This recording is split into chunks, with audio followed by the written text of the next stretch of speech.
Hey, dealers and GMs, listen up. When you make a bad sales hire, it's not just a misstep, it's lost deals, damaged relationships, and real money out your door. So, what's the real cost difference between a bad hire on the retail floor versus in your commercial department? So, in today's video, I'm going to break down the real numbers that your dealership is missing out on. And I think you're going to find the numbers are staggering. Hey, crew, it's Patrick with the Hot Topic Podcast, and today is Thursday, June the 4th. And it's time for another question of the day. Let's see what Chat has in store for us. Hey, Chat, do you have a question for me today? I sure do. Here's one to get everyone thinking. What's the real cost of a bad sales hire in your dealership? And how does it differ between retail and commercial sales?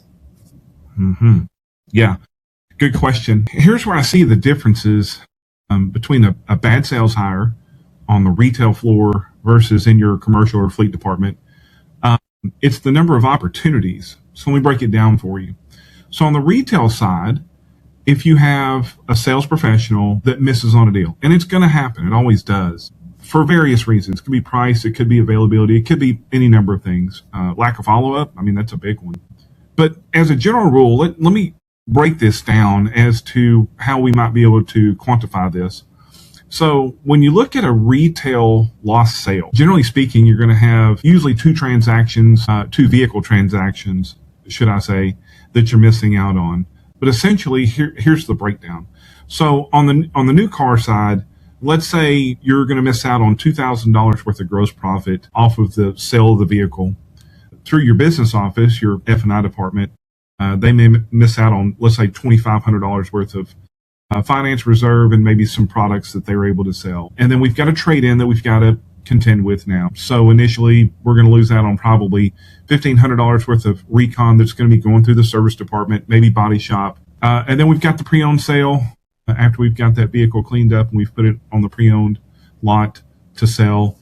And let's say that gross profit on that pre-owned sale is $2,500. And then we're going to be able to run that back through our business office on the used side, the pre-owned F&I office, and that, let's say it works out to $2,000. So if we break all that down, you have a potential of losing out on, let's say, $10,500 between the two vehicles, the two F&I opportunities, and some recon that's going to go through your service department. Okay. Now, the difference is you have that one customer that buys one vehicle every 36 months. All right. So the biggest difference there is, again, it's the opportunities. So let's break it down on the fleet side.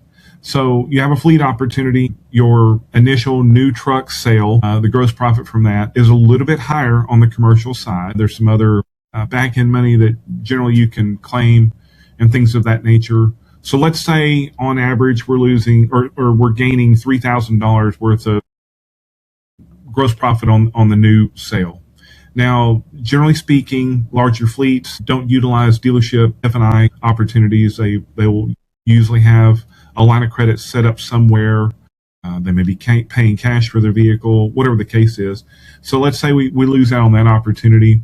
Obviously, there's no trade-in, generally speaking, so we're losing out on the recon going through the service department, the pre-owned sale opportunity, and of course, the F&I pre-owned business office opportunity. Now, here's where the biggest difference is.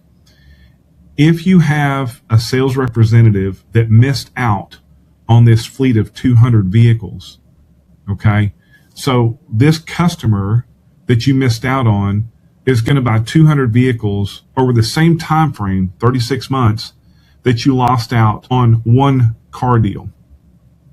The difference, you're losing out on potentially $600,000 worth of gross profit by losing out on a fleet opportunity. And here's the other thing that you have to factor in is when you lose out on that fleet opportunity, odds are you're probably not going to get another shot at that business for some time. It could be in perpetuity, forever, or that customer may circle back around in some time. If they're big enough and they have a buyer or a procurement director that does their purchasing for them, if that position were to have some change over there, some turnover, then you know that cycle may come back around a little bit quicker. But generally speaking, if you have someone On the fleet side that misses out on a good opportunity, you're missing out on 200 vehicle sales over 36 months and the possibility of never getting that customer back. On the retail side, generally that customer in 3 years has forgotten maybe about a few $100 that kept a deal from happening, and they're going to give your dealership another opportunity. So there is another opportunity to make, again, another $10,500 in 3 years. But losing out on a fleet deal could cost you a lot of opportunities. Now let's expand that. Let's say you've got a bad hire in there and they've missed out on, let's call it 3 of these opportunities a month at 600 units. I mean, now you're talking near $2 million worth of gross profits that you could be losing out on over a 36-month period. Whereas if you make a bad hire on the retail side, they miss out on the same 3 possibilities per month. You're only losing out on roughly $31,000 over that same time frame per month.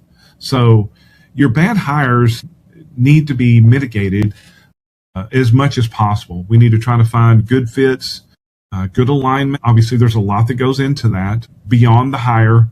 We need to make sure people are trained up. We need to make sure that we're not missing out on opportunities when they can be avoided. Look, I'm not saying anybody or any organization or any sales team is going to hit it 100%.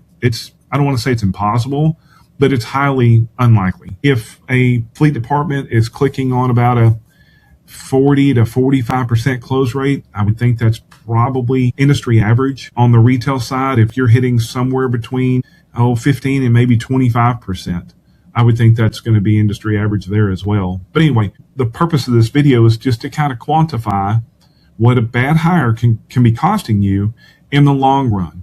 On the retail side, it stings. On the fleet side, it hurts. So if you're in a position that you're making hiring decisions, bringing people into your organization, number one, on the retail side, those hires need to be in place. They need to be good hires. But on the commercial side, it is monumental that you get the right people in place that are going to be quoting to these customers. And ideally, we're not missing out on a lot of opportunities because, as you can see, it can snowball and can get out around really quick over on the commercial side. Okay, guys, you know the drill. If you're enjoying the content, give me a like, give me a subscribe, hit the notification bell. I'll keep making the content. You guys keep absorbing it. Together, we're going to make our industry even better. And until tomorrow, Friday, June the 5th, I'll be back for another question of the day. And until then, guys, have a great day, and we'll talk with you tomorrow.